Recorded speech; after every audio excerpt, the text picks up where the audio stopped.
বাংলাদেশের আলেমদের প্রধানতম শত্রু কোন গ্রুপ বা কারা? আপনি কি মনে করেন? এই জিনিসটা আমার দীর্ঘদিনের পদচারণাতে ইসলাম বিদ্বেষী চক্রদের সাথে কথোপকথন থেকে নিয়ে শুরু করে তাদের মূল কেন্দ্রগুলোকে বিশ্লেষণ করার পর আমার কাছে একটি জিনিস পরিষ্কার হয়েছে। সেই জিনিসটি হলো যে বাংলাদেশের আলেম সমাজ বা ইসলামের পক্ষের শক্তিকে দমিয়ে দিতে চায় প্রকৃত কারা। এটি একটি জটিল একটা আলাপটা খুব দর্শকদেরকে বলবো যে মনোযোগ দিয়ে শুনতে হবে বিষয়টা। আওয়ামী লীগ কিংবা বিএনপি এরাই দেখা গেছে বাংলাদেশের ক্ষমতার মধ্যে বেশি দিন থেকেছে। এই ক্ষমতার জায়গাগুলোতে কারা এই আলেম সমাজের বিরোধিতা করেছে, ইসলামের বিরোধিতা করেছে, এই জিনিসটা বুঝতে হলে আপনাদের গুরুত্বপূর্ণ একটা জিনিস বুঝতে হবে যে এই দুটি দলের পদ্ধতিটা কি। আওয়ামী লীগ হচ্ছে বাংলাদেশের একটি সেকুলারপন্থী দল, বিএনপিও একটি সেকুলারপন্থী দল। আপনি দেখবেন আওয়ামী লীগের মধ্যে সুন্নি ঘরানার আলেমদের একটা বড় অংশ এটার সাথে যুক্ত আছে, আওয়ামী লীগের রাজনীতির সাথে, এরা যখন ইতিপূর্বে ক্ষমতায় এসেছিল। আবার আওয়ামী লীগের ভিতরে একটা গ্রুপ ছিল যারা নাস্তিক ছিল, যারা ইসলামকে পছন্দ করতো না, কিন্তু তারা পরিপূর্ণ সমর্থন দিত আওয়ামী লীগকে এবং আওয়ামী লীগও তাদেরকে গ্রহণ করত। তাহলে আওয়ামী লীগের মধ্যে আমরা কি পেলাম? আলেমও পেলাম এবং নাস্তিকদের সংখ্যাও পেলাম। আবার সাধারণ ধার্মিক মানুষদের বড় সংখ্যক লোক এই আওয়ামী লীগের মধ্যে আছে এবং হিন্দুদের বড় সংখ্যক লোকও আওয়ামী লীগের মধ্যে আছে। তার মানে আওয়ামী লীগের ভিতরে সকল ঘরানার ব্যক্তিরা কিন্তু আছে। এবার আসেন বিএনপির ভিতরে। বিএনপির করে এরকম অনেক হিন্দু ভাইয়েরাও আছেন যারা বিএনপি করে। আবার এই বিএনপির ভিতরে সেকুলারপন্থী ব্যক্তিরাও আছে, সেই সাথে আলেমদের বড় অংশও কিন্তু বিএনপির মধ্যে আছে। ইতিপূর্বে ইসলামপন্থী অনেক দলও বিএনপির সাথে জোট করার মাধ্যমে দেশে ক্ষমতায় এসেছে। তাহলে দুটি দলের মধ্যে নাস্তিক, আস্তিক, ধার্মিক এবং অধার্মিক সকল ব্যক্তি এই দুটি দলের মধ্যে আছে, এটা কেউ অস্বীকার করতে পারে। এখন বিষয় হলো, লক্ষ্য করে দেখুন, এখন বিষয় হলো যে আসলে আলেম সমাজ এবং ইসলামের বিরুদ্ধে কোন গ্রুপটা কাজ করেছে বেশি।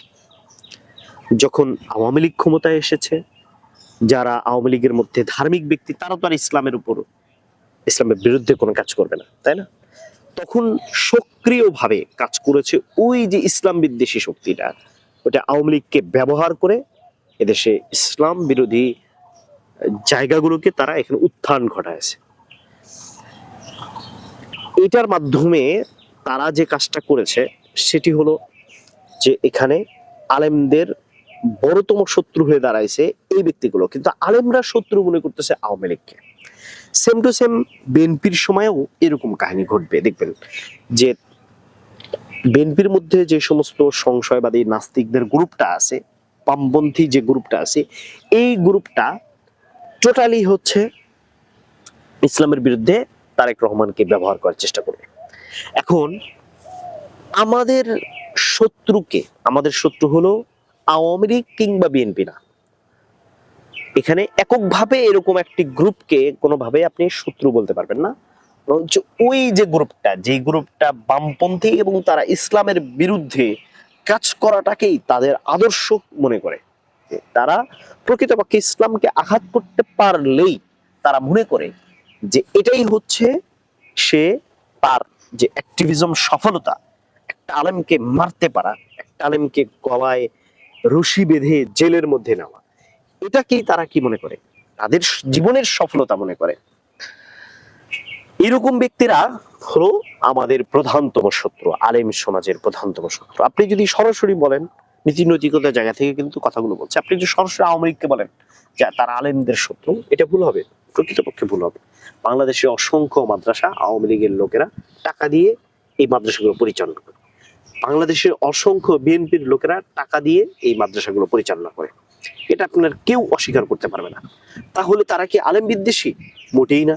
তারা আলেম বিদ্বেষী না, বরঞ্চ ওই গ্রুপটা, যে গ্রুপটা আওয়ামী লীগকে ব্যবহার করে ইসলাম বিদ্বেষিতা ছড়ায়, বিএনপিকে ব্যবহার করে ইসলাম বিদ্বেষিতা ছড়ায়।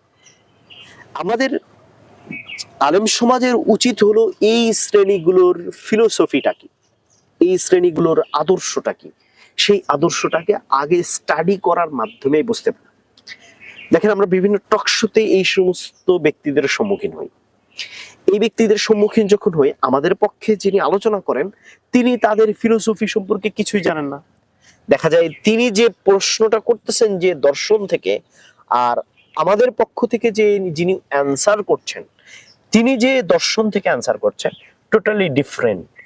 দেখা যাচ্ছে যে একজন ইসলাম বিদ্বেষী যে জায়গা থেকে প্রশ্নগুলো উত্থাপন করতেছে, আলেম সমাজের বিরুদ্ধে প্রপাগান্ডা করতেছে, সেটাকে ডিল করার মতো যে দর্শন, তাদের দর্শনকে জানা, এটা কিন্তু জানে না। যার ফলে দেখা যাচ্ছে যে সেখানে একজন আলেম কোনো অ্যান্সার করতে পারছে না। অথচ যদি ওই সমস্ত আলেমরা তাদের দর্শনগুলো জানতো, তারা যে এতটা ইসলাম বিদ্বেষী এবং এতটা ইসলামের বিরুদ্ধে তাদের সময়কে ব্যয় করে, এটা যদি তারা জানতে পারতো, তাহলে কখনোই এই আওয়ামী লীগ কিংবা বিএনপিকে দোষারোপ না করে সর্বপ্রথম দোষারোপ করতো ওই বামপন্থী ব্যক্তিদেরকে। দেখুন, লক্ষ্য করুন, আমি যে কথাটা বলবো যে এই বামপন্থীদেরকে যদি আলেম ওলামা চিহ্নিত করে এদের বিরুদ্ধে, এদের ফিলোসফির বিরুদ্ধে যদি জ্ঞান ভিত্তিক তাদের মোকাবেলা করতে ব্যর্থ হয়, আপনি নিশ্চিত থাকেন এই বাংলাদেশে তারা এই দুটি দলকে ব্যবহার করে সব সময় তারা আলেমদের উপরে নির্যাতন করবে এবং এদেশে ইসলামপন্থীদেরকে দমিয়ে দেওয়ার সর্বোচ্চ চেষ্টা এই গ্রুপটা করবে। আর আপনাকে টিকে থাকতে হলে এই শ্রেণীর দর্শনকে আপনাকে আঘাত করতে হবে, সেটা ইসলামের ফিলোসফির মাধ্যমে, ইসলামের জ্ঞানের মাধ্যমে। তাহলে আলেম সমাজ এই বাংলাদেশে একটি গুরুত্বপূর্ণ ভূমিকাতে থাকতে পারবে। এটা একটা গুরুত্বপূর্ণ বিষয় যে আমরা আমাদের শত্রুকে চিনতে পারি না।